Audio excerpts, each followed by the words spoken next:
Assalamualaikum warahmatullahi wabarakatuh. Salam dan bahagia. Saya Vera Dwi Putri, guru SMA Negeri 5 Lubuk Linggau, calon guru penggerak Angkatan 11 Kota Lubuk Linggau, Provinsi Sumatera Selatan. Pada video kali ini, saya akan menyampaikan aksi nyata pemikiran Ki Hajar Dewantara dan implementasinya dalam pembelajaran berpihak kepada murid di kelas yang saya ajar. Selamat menyaksikan.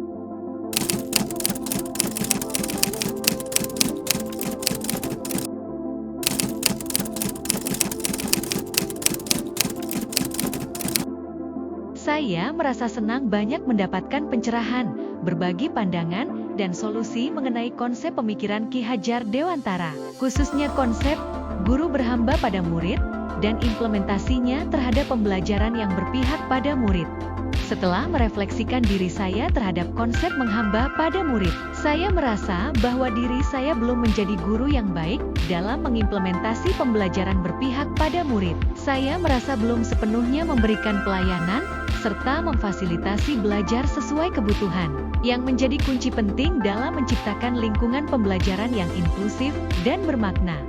Sebelum mempelajari modul 1.1, praktik pembelajaran yang saya lakukan belum mencerminkan sepenuhnya konsep pemikiran Ki Hajar Dewantara. Pembelajaran cenderung berpusat pada guru, belum sepenuhnya menerapkan pembelajaran berpusat pada murid. Kedua, fokus pembelajaran saya selama ini masih pada pencapaian materi pelajaran, sedangkan pembangunan koneksi emosional belum optimal.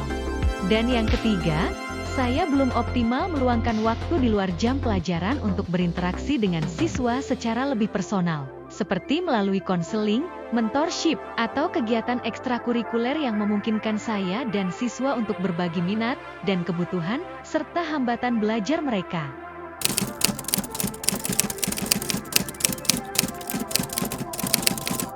Setelah mempelajari modul 1.1, saya tentunya ingin memperbaiki praktik pembelajaran yang lebih mengutamakan kebutuhan murid. Adapun strategi yang ingin saya terapkan sebagai berikut. Yang pertama, dengan menerapkan pembelajaran aktif yang berpusat pada murid. Ini bisa dilakukan dengan mengintegrasikan berbagai strategi pembelajaran yang mendorong partisipasi aktif siswa, seperti diskusi kelompok, proyek kolaboratif, simulasi, dan eksperimen praktis. Ini membantu siswa terlibat secara lebih mendalam dalam proses pembelajaran mereka.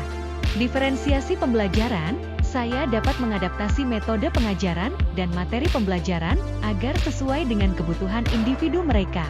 Ini bisa mencakup penggunaan bahan bacaan yang berbeda, pengaturan kelompok yang beragam, atau tugas yang menantang secara personal. Kemudian, mengenal setiap siswa secara personal, termasuk gaya belajar, minat, kekuatan, dan tantangan mereka. Ini dapat dilakukan melalui observasi, percakapan pribadi, atau penilaian awal yang komprehensif. Dan yang terakhir, memanfaatkan teknologi untuk mendukung pembelajaran berpihak pada murid, seperti platform pembelajaran digital yang memungkinkan personalisasi pembelajaran, ketersediaan sumber daya yang beragam, dan memfasilitasi kolaborasi antar siswa.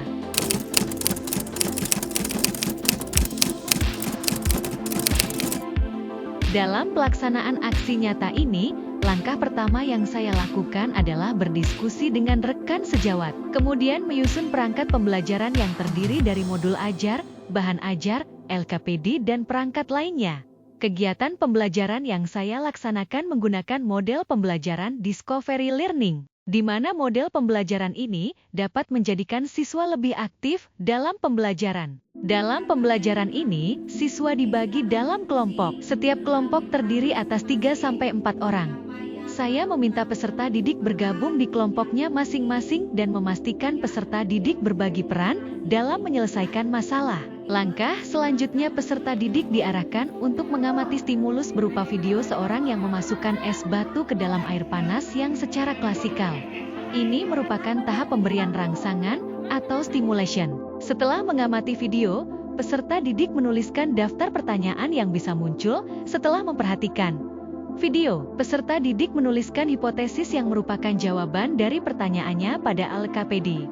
Ini merupakan tahap identifikasi masalah atau problem statement. Peserta didik pada setiap kelompok melakukan percobaan mencampurkan sejumlah bongkah es batu dengan air panas, kemudian membaca skala terukur pada termometer. Sesuai petunjuk pada LKPD, ini merupakan tahap pengumpulan data atau data collection. Di sini, saya juga memantau keaktifan peserta didik dalam diskusi, menanyakan kendala yang dihadapi atau hal-hal yang mungkin belum dipahami.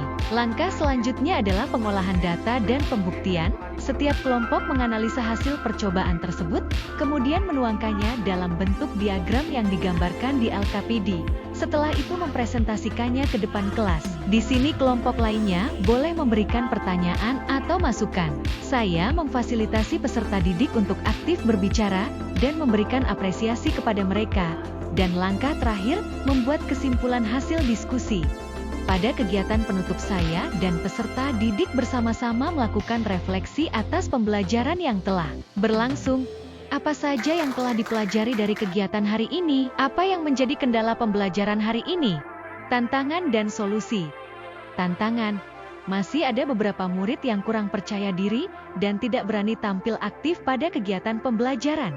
Solusi. Memotivasi murid tersebut dengan memberikan penguatan dan keyakinan, serta memberikan kesempatan langsung kepadanya untuk melatih berbicara di depan teman lainnya.